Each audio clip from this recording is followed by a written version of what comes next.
जोहार साथियों, एक बहुत बड़ी उपलब्धि के बाद आज फिर से आप सबके बीच हम हाजिर हैं NMOPS झारोटेट टीम की ओर से। हमारे साथ में आज हमारे रिटायर्ड एम्प्लॉय सेल के अध्यक्ष विनय कुमार सिंह जी हैं और साथ में इनके नाम से एक और बहुत बड़ी उपलब्धि आज दर्ज हो गई है। झारखंड राज्य के नई पेंशन योजना के तहत सेवा में आकर के और पुरानी पेंशन पाने वाले हमारे पहले व्यक्ति बन गए हैं हमारे विनय जी। आइए इनसे इस पूरे संघर्ष के बारे में और कैसे जो है OPS मिला और आज OPS मिलने के बाद क्या ये महसूस कर रहे हैं, इस विषय पर हम लोग इनसे बात करते हैं। विनय जी, बहुत नमस्कार आपका। तो सबसे पहले आपको तो बधाई। आप जो है पहले जो है एक तो आप हमारे टीम के रिटायर्ड एम्प्लॉय सेल के अध्यक्ष भी हैं और इससे भी बड़ी उपलब्धि कि पहला व्यक्ति बन गए हैं जो आपकी ओल्ड पेंशन आप पाएंगे और नई पेंशन में आप ज्वाइन किए थे। आपको इस जैसे ही आपका पेंशन पेमेंट ऑर्डर आपको मिला, AG ऑफिस ने आपको पेंशन पेमेंट ऑर्डर का जब भेजा आपके घर पर, तो आपको उसके बाद आपको कैसा महसूस हो रहा है? बहुत ही अच्छा महसूस हो रहा है। ये तो मैंने कल्पना भी नहीं किया था। सर्विस के दौरान भी मैं इस चीज़ को सोच ही नहीं पाया था कि मुझे पुराना पेंशन भी प्राप्त होगा। जैसे NPS से OPS में जाकर के मुझे पुराना पेंशन PPO प्राप्त होगा, ये कभी मैंने सोचा ही नहीं था। यह चलिए, धन्यवाद आपका। ये तो सामान्य सी बात है, ज़्यादातर लोग तो हम लोग यही सोच रहे थे कि भाई पेंशन में योगदान किए हैं तो रिटायरमेंट के बाद क्या होगा। हालांकि इस NPS और OPS के बीच का जो एक खाई था, इसको पाटने में कई लोगों का रोल रहा है। आप जब सेवा में आए तो नई पेंशन में थे और रिटायरमेंट के बाद आप पुरानी पेंशन के तहत आपको जो है पेंशन पेमेंट ऑर्डर मिला है। इसका श्रेय आप किसे देना चाहेंगे? इसका श्रेय जो है हमारे उस समय के जो मुख्यमंत्री श्री हेमंत सोरेन जी को दिया जाता है, ये जिनके कुशल नेतृत्व में यह प्राप्त हो सका।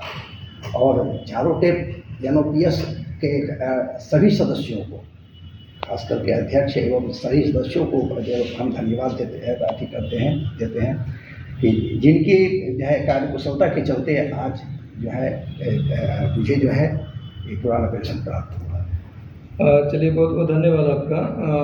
इसमें तो हम यही कहेंगे कि झारोटेट ने या NMOPS ने या इससे जुड़े हुए जो साथी हैं और कर्मचारियों ने, ये तो अपने लिए इन्होंने लड़ाई लड़ी और अपने पेंशन के लिए लड़े।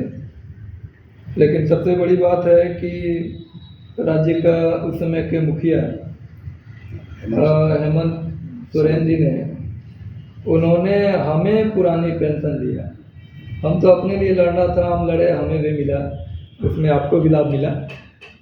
आगे कुछ जानकारी जैसे आप हमें दें कि अगर आप NPS के तहत अगर आपको पेंशन मिलता तो आपको कितना पेंशन मिलता, और जब आप ओल्ड पेंशन के तहत आपको पेंशन लागू अभी हुआ है, अभी आपको मिलना शुरू हुआ, तो ओल्ड पेंशन के तहत आपको कितना पेंशन मिलेगा? NPS के तहत जो है मैंने जो है एन्युटी परचेज किया था 40%, जिसका अभी मुझे 5,789 रुपया, हाँ 789 रुपया जो है अभी पेंशन आ रहा है।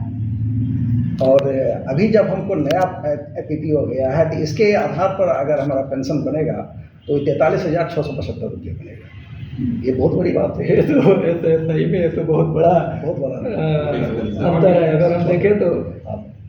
हालांकि इस अंतर को अगर पेंशन लागू होने से पहले जब हम लोग देखते थे तो बहुत मायूसी होती थी, और आज जब पेंशन लागू हो चुका है और इस अंतर को हम लोग देख रहे हैं तो उतनी ज़्यादा बहुत बड़ी उपलब्धि है। क्योंकि जो है क्या कहते हैं, अब बहुत लोगों को पता, मुझे तो जैसे मान लीजिए 5,789 रुपया मिल भी रहा था, तो लेकिन जो है बहुत सारे ऐसे साथी हैं जिनको कि 1,200 रुपया 1,500 रुपया पेंशन मिलता था। आज उनको जो है अगर जो है 28,000 30,000 अगर उनको पेंशन मिलेगा तो ये बहुत बड़ी बात है, और झारखंड के लिए हम कहेंगे कि यह बहुत ही बड़ी बात है। कर्मचारी अपने को गौरवान्वित महसूस करेगा। वह जो है यह होगा कि वह एक अब शानदार जिंदगी जी सकता है। कम से कम उसको जो है अपने क्या कहते किसी के ऊपर निर्भर रहने की आवश्यकता नहीं, वो ही नहीं, उसके बाद भी जो है उसके परिवार वाले भी जो है वो क्या कहते हैं अपने को सिक्योर महसूस। ये धन्यवाद आपका।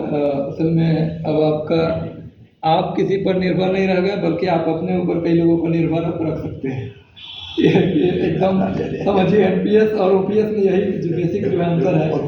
एक बात आपने बताया कि एनपीएस के तहत भी आपको 5,789 रुपये आपको पेंशन मिल रहा है, और उसके लिए जो वर्तमान जो प्रावधान है उसमें तो आपको 40% एन्युटी परचेज करना पड़ा होगा। 40% आपके पैसे से 10 लाख आपको एन्युटी खरीदना पड़ा होगा। 10 लाख 41 तो एक ऐसा भ्रम है लोगों में कि वो 40% पैसे आपके डूब गए। नहीं, ये गलत बात है, ये गलत भ्रम जो है लोगों को फैलाया गया है। अगर कुछ लोग ऐसा सोच रहे हैं तो हम हमारे रिटायर्ड कर्मचारी बंधुओं को हम जो है मुखातिब होना चाहेंगे, हम उनको बताना चाहेंगे कि वो इस भ्रम में ना रहें। ये 40% आप समझिए कि आपका बैंक में जमा है, जैसे आपका जमा रहता है उसका 6.6% जैसी एसबीआई पेंशन जैसे मैंने लिया है तो 6.66% उसका इंटरेस्ट होता है, वही इंटरेस्ट आपको 12 से डिवाइड करके आपको मिलता है।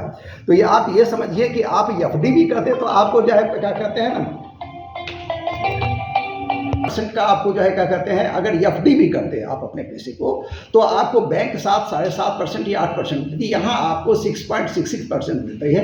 तो आपको कहाँ जाता कहाँ है उसके बाद आफ्टर जो है डेथ, यह आपके नॉमिनी को, यानी कि अगर आप डेथ कर गए तो आपके जो है क्या कहते हैं बहन वाइफ को या आपके बच्चे को, जो भी आपका नॉमिनी है उस नॉमिनी को वह प्राप्त हो जाता है, वो पैसा डूबता नहीं है। यानी कि ये पैसा आपका सुरक्षित है, वह आपके बैंक में जमा है। अगर इस प्रकार के अगर किसी में अवधारणा अगर आ गई है कि हमारा पैसा डूब गया है तो वो इससे बाहर निकले, है ना, इससे जो है निकल करके इस आप इस जो सर्कुलर है, जो तरीका है उसमें आप आएँ, है ना। हम लोग जो है क्या कहते हैं, हम ये कर्मचारी सेल से भी आप जो है इसका गाइडलाइन प्राप्त कर सकते हैं और सभी लोग आपको सहयोग करें। जी, मतलब एक चीज़ एकदम क्लैरिटी इसमें है कि जो 40% से आपने एन्युटी परचेज किया है उसका जो एक अलग पेंशन आपको मिल रहा है 5,789, वो 40% राशि आपके डेथ के बाद आपके नॉमिनी को मिल रहा है। हाँ बिल्कुल, 100% पैसा डूबना कहीं डूबना नहीं है। एक बातें आ रही हैं कि राज्य में लगभग 2,500 लोग रिटायर हुए हैं, लेकिन इन 2,500 में ज़्यादातर लोग अभी भी ओल्ड पेंशन के लिए इंतज़ार कर रहे हैं। तो यह भी बात आ रही है कि कहीं एनएसडीएल की तरफ से डेटा देने में डिले हो रहा है। इन चीज़ों के बारे में आप थोड़ा सा जानकारी दें। देखिए एनएसडीएल के पास जो है यार, आप जब रिटायर करते हैं 2,500 कर्मचारी रिटायर कर गए हैं, तो रिटायर कर गए हैं तो आप जब अपना 60% 60-40 जब तक आप नहीं करेंगे, आप जो है आपको सबसे पहले आपको 60% आपका जब आप उसके विथड्रॉवल आप डालेंगे तो 60% आपके अकाउंट में चला जाएगा, 40% का आपको एन्युटी खरीदना पड़ेगा। तो 40% के एन्युटी का जो है वह आपका पेंशन चालू होगा, वह जो है क्या पता है एनपीएस के तहत आपको जो है पेंशन मिलेगा। आप उस 60% से आप गवर्नमेंट का जो कंट्रीब्यूशन है जब आप निकाल लेंगे, उससे निकाल लेंगे तभी आपको वह डाटा भेज सकेगी, एनएसडीएल डाटा भेज सकेगी। जब तक आप उसको नहीं निकालते हैं तो वो डाटा आपको नहीं भेज सकेगी, तब तक वह आपका क्लोज नहीं होता है, वह जो है आपका मार्केट में लगा रहता है, तो वह जो है तब तक उसको शो नहीं करेगा। इसलिए करके सबसे पहले तो आपको 60-40 कर लेना होगा, उसके बाद फिर आपको वो डाटा भेजेगा। तो अब है क्या, डाटा भेजने में एनएसडीएल की जो है क्या कहते हैं कुछ कमी है। एनएसडीएल के लिए विभाग के भी अधिकारियों से बातचीत हुई है ना, प्रांतीय कमेटी के जो है अध्यक्ष और क्या कहते हैं हम लोग भी जो है उनसे बात किए हुए हैं। ये उन्होंने कहा है कि जो हम 1 महीने के अंदर इसको सॉर्ट आउट कर लेंगे और एनएसडीएल से वो डाटा लिया जाएगा। नहीं तो अदरवाइज जो है इसका दूसरा ऑप्शन भी जो है क्या कहते हैं हम लोगों ने रखा है कि इसका इस प्रकार से इसका कैलकुलेशन करके ये उसको क्लियर किया जा सकता है। अब आगे 1 महीने के बाद देखा जाता है कि क्या मतलब इसमें हम कह सकते हैं कि अगर एनएसडीएल अपना जो हमारे कर्मचारियों का डेटा अगर समय पर नहीं देता है तो राज्य सरकार फिर कुछ अल्टरनेट इसके लिए व्यवस्था कर सकती है। कर सकती है, अल्टरनेट व्यवस्था कर सकती है, जिसका कि मैंने आपको इसमें क्या लगता है कि NSDL पे डिपेंड रहना चाहिए या फिर राज्य सरकार को अलग? राज्य सरकार को अपना सॉफ्टवेयर खुद बना लेना चाहिए। इसके आधार पर अगर राज्य सरकार को अपना सॉफ्टवेयर बना लेना चाहिए, क्योंकि मैंने जो है पुटअप भी किया था, है ना, उसके आधार पर अगर आप कर लेते हैं तो आपकी निर्भरता जो है NSDL पर समाप्त हो जाती है और धीरे धीरे NSDL जो है नेग्लिजेंसी में चला जाएगा। इसलिए मतलब हम कह सकते हैं कि अगर हम चाहते हैं कि राज्य में पुरानी पेंशन हालांकि लागू तो हो चुकी है पूरी तरह से, लेकिन सुलभ तरीके से लोगों को मिले। जैसे सेवानिवृत्ति के बाद हम चाहते हैं कि विदिन 2 मंथ या 3 मंथ में मिल जाए, तो इसके लिए NSDL पर से निर्भरता को खत्म करके राज्य सरकार को अपने स्तर से कैलकुलेशन करना चाहिए। बिल्कुल। और इसके लिए हम लोग को मतलब इसमें प्रयास करना चाहिए। आप जो कुछ लोग जो रिटायर होने के बाद मायूस हो रहे हैं कि हमें पेंशन मिलेगा कि नहीं मिलेगा, अभी तक हमारा डेटा नहीं आया, उनके लिए आप क्या कहना चाहेंगे? मतलब ऐसी भी संभावना है कि कुछ लोगों को पेंशन नहीं मिलेगा? नहीं, ऐसी कोई संभावना नहीं है। आप निश्चिंत हो जाएं, खास करके रिटायर्ड कर्मचारी जो है निश्चिंत हो जाएं। इसीलिए हम किसी भी कार्य के लिए सबसे आगे अपनी भूमिका को रखें, है ना। जमा करने में भी लोग पैसा जमा नहीं करना चाहते थे। जो पैसा था वो लगता था कि जो है पैसा जमा करेंगे तो डूब जाएगा। वो हमसे फोन पर बात करते थे, सर ये डूब जाएगा क्या? तो हम सबसे जमा करना मतलब जमा ही नहीं करना। सरकार का अंशदान वापस कर, जो सरकार का अंशदान जो दिख भी रहा था, तो वो अभी तक भी जमा नहीं किए हैं, इस आशय में कि कहीं वो डूब जाएगा क्या। तो हम उनको जो है ये बताना चाहेंगे कि जिनका भी डाटा आ गया है, उन भाइयों से मेरा अनुरोध है कि आप निश्चिंत होकर के आप जमा करें। मैंने 13,23,000 रुपया जमा किया, है ना।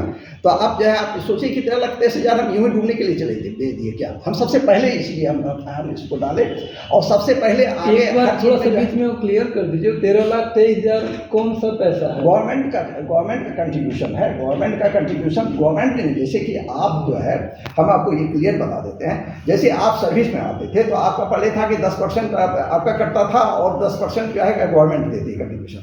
फिर बात आकर के हमें जून 21 से जो है आपका 14% गवर्नमेंट का हो गया। और इस प्रकार जो है आपका सितंबर 22 के पहले जो है, पहले तक जो भी सरकार जो है आपको अनुदान में दी 10% और 14%, ये जो दी, ये टोटल पैसा जो जिसका फंड वैल्यू जो है आपको मान लेते हैं कि वह जो है क्या कहते हैं ना, सरकार ने 5 लाख रुपये दिया और 4 लाख जो है क्या कहते हैं इनका कंट्रीब्यूशन हुआ, एम्प्लॉय कंट्रीब्यूशन हुआ, और फंड वैल्यू जो है आपका जो है क्या कहते हैं 20 लाख हो गया। तो 9 लाख 11 लाख का अंतर आया। तो उसी रेशियो में उसको डिवाइड करके उसका एक फॉर्मूला है, उसके आधार पर अगर आप निकाल लेते हैं तो गवर्नमेंट कंट्रीब्यूशन निकल जाएगा। गवर्नमेंट अपना कंट्रीब्यूशन दे देगी।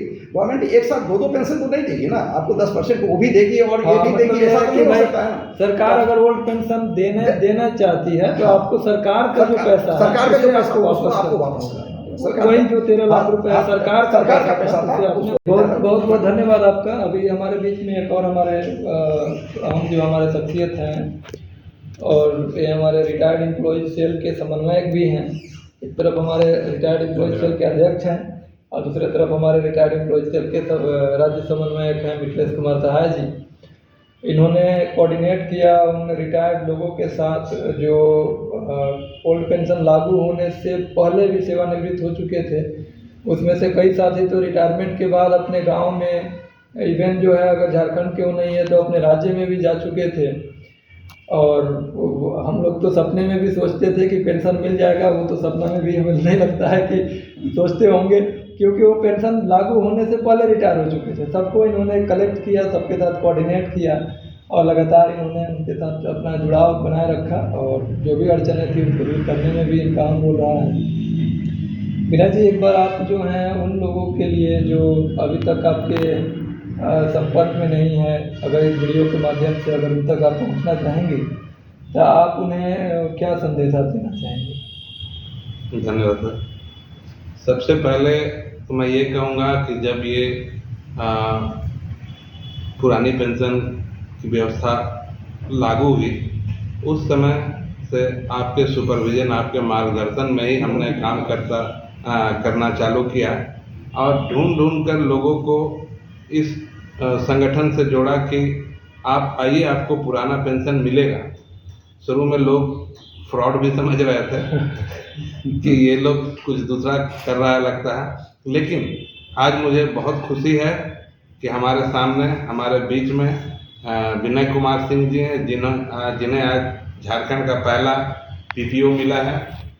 और जो भी कार्य योजना हम लोग बना रहे हैं, वैसे लोगों के लिए जो नौकरी करने के बाद अपने गांव घर चले गए हैं, जिनको अभी तक ये जानकारी नहीं है कि उन्हें पुरानी पेंशन के हकदार हैं, वो उन तक पहुंचने का प्रयास कर रहे हैं और जहां तक संभव होगा आगे करते रहेंगे।